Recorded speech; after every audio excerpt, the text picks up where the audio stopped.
ओम उमा महेश्वराय नमः।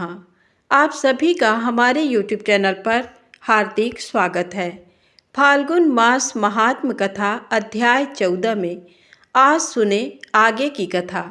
आज की कथा है भगवान शिव के सुनट नर्तक अवतार और द्विज अवतार की कथा।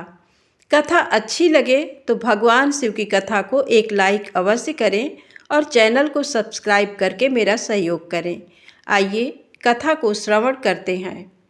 नंदीश्वर बोले, हे सनत कुमार जी, देवी पार्वती की कठोर तपस्या से प्रसन्न होकर जब भगवान शिव ने उन्हें दर्शन दिए, तब देवी पार्वती ने उनसे उनकी पत्नी बनने का वर मांगा। भगवान शिव ने प्रसन्नतापूर्वक उनका इच्छित वरदान उन्हें प्रदान किया। देवी पार्वती को वरदान देकर शिव जी अंतर्धान हो गए और पार्वती जी अपने घर वापस आ गईं। वहां आकर उन्होंने अपने माता पिता को सारी बातें बताईं। तब उनके घर में प्रसन्नता छा गई और चारों ओर महोत्सव होने लगा। खुश होकर गिरिराज हिमालय ने ब्राह्मणों को बहुत दान दक्षिणा दी, फिर गंगा स्नान करने चले गए।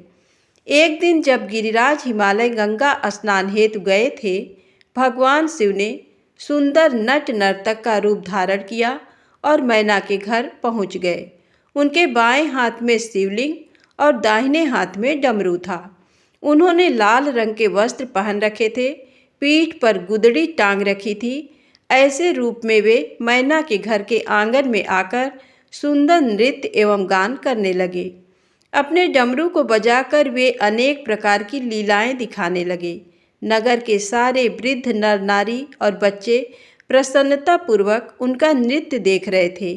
महारानी मैना खुश होकर एक पात्र भरकर स्वर्ण मुद्राएं एवं रत्न नट को देने गईं, परंतु नट के रूप में आए भगवान शिव ने उन्हें लेने से इनकार कर दिया और कहा कि यदि आप वाकई प्रसन्न होकर मुझे कुछ देना ही चाहती हैं, तो अपनी पुत्री पार्वती का हाथ मेरे हाथ में दे दीजिए।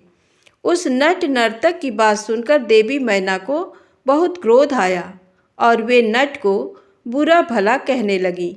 उसी समय गिरिराज हिमालय भी गंगा स्नान करके वापस लौट आए। जब उन्हें इस बात का पता चला तो उन्होंने अपने सेवकों को उस नट को वहां से बाहर निकालने की आज्ञा दी। सेवक नट की ओर बढ़े ही थे कि मायावर लीलाधारी भगवान शिव ने मैना और हिमालय को पार्वती सहित क्षण भर के लिए अपने दिव्य रूप के दर्शन कराए और अगले ही पल तेज कदमों से चलकर वहां से गायब हो गए। नट नर्तक के चले जाने के उपरांत देवी मैना और गिरिराज हिमालय बैठकर नट के विषय में बात करने लगे और उसी की लीलाओं की प्रशंसा करने लगे। तभी माया से मोहित उनको उस नट नर्तक के देवाधिदेव महादेव भगवान शिव होने का ज्ञान प्राप्त हुआ। तब उन्हें बहुत दुख हुआ कि हमने अपने द्वार पर पधारे शिव जी का अपमान किया और उन्हें अपनी कन्या नहीं सौंपी।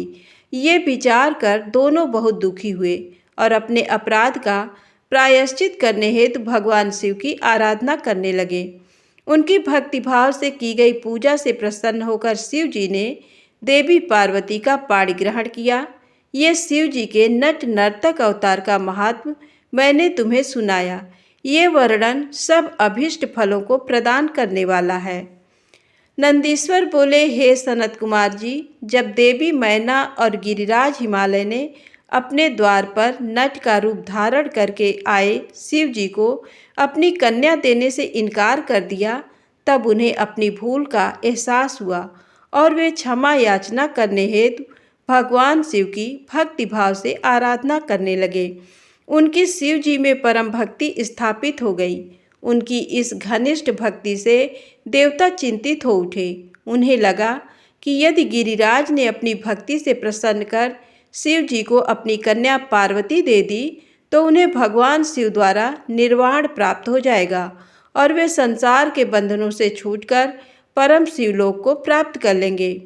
गिरिराज हिमालय तो रत्नों का आधार हैं और यदि ये मुक्त हो गए तो पृथ्वी रत्न गर्भा कैसे कहलाएगी। फिर तो वे अपना वर्तमान स्थिर रूप त्याग कर दिव्य रूप को धारण कर लेंगे और शिवलोक के वासी हो जाएंगे।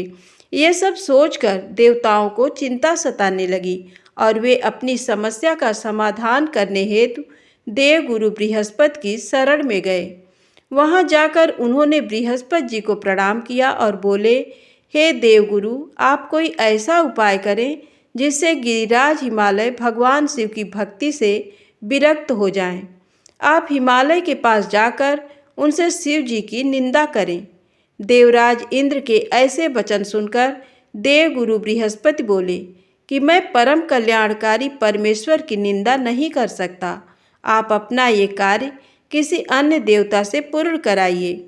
देवगुरु के इनकार कर देने पर इंद्र सब देवताओं सहित ब्रह्मा जी के पास गए और उनसे हिमालय के घर जाकर भगवान शिव की निंदा करने के लिए कहने लगे। तब ब्रह्मा जी ने भी भक्त वत्सल कल्याणकारी भगवान शिव की निंदा करने से मना कर दिया। ये सुनकर देवराज इंद्र निराश हो गए। तब ब्रह्मा जी ने उनसे कहा कि इंद्र, इस संसार में हर कार्य भगवान शिव की आज्ञा से ही पूर्ण होते हैं।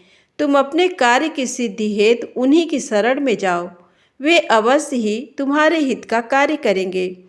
तब ब्रह्मा जी से आज्ञा लेकर देवराज भगवान शिव के पास गए और उनसे सारी बातें कहीं। उनकी बातें सुनकर कल्याणकारी भगवान शिव ने इंद्र को उनके कार्य की पूर्ति का आश्वासन देकर वहां से विदा किया। देवराज इंद्र के कार्य को पूरा करने के लिए शिव जी ने साधु का वेश धारण किया। उन्होंने हाथ में दंड और छत्र लिया, मस्तक पर तिलक, गले में शालिग्राम और हाथ में स्फटिक की माला ली तथा भगवान श्रीहरि विष्णु का नाम जपते हुए गिरिराज हिमालय के राज दरबार में पहुंच गए। अपने दरबार में आए उन तपस्वी को देखकर हिमालय ने सिंहासन को त्याग दिया और स्वयं उन्हें प्रणाम कर यथा योग्य आसन देकर उनका परिचय पूछा। तब ब्राह्मण देवता बोले, हे गिरिराज, मैं एक तपस्वी ब्राह्मण हूँ और परोपकार व सेवा के लिए भ्रमण करता रहता हूँ। अपनी दिव्य दृष्टि और योग बल से मुझे ज्ञात हुआ है कि आप अपनी लक्ष्मी स्वरूपा बेटी पार्वती का विवाह शिव जी से करना चाहते हैं, परंतु शायद आप ये नहीं जानते कि शिव जी कुलहीन, बंधु बांधवहीन, आश्रयहीन, एकाकी रहने वाले, कुरूप, निर्गुण, अव्यय, श्मशानवासी, गले में सर्प धारण करने वाले हैं। वे सदा अपने शरीर पर चिता की भस्म लपेटे रखते हैं। ऐसे व्यक्ति को अपनी परम गुणी सुंदर कन्या को सौंपना सर्वथा अनुचित है। ये कहकर महान लीलाधारी भगवान शिव साधु रूप में ही वहाँ से चले गए। उनकी बातों का मैना हिमालय पर गहरा प्रभाव पड़ा और वे भगवान शिव की भक्ति से विमुख होकर इस सोच में डूब गए कि आगे क्या करें। इस प्रकार मैंने तुमसे शिव जी के साधु वेशधारी द्विज अवतार का वर्णन किया। धन्यवाद। दोस्तों, भगवान शिव की कथा को कृपया एक लाइक अवश्य करें और मेरे चैनल को सब्सक्राइब करके अपना सहयोग करें। धन्यवाद।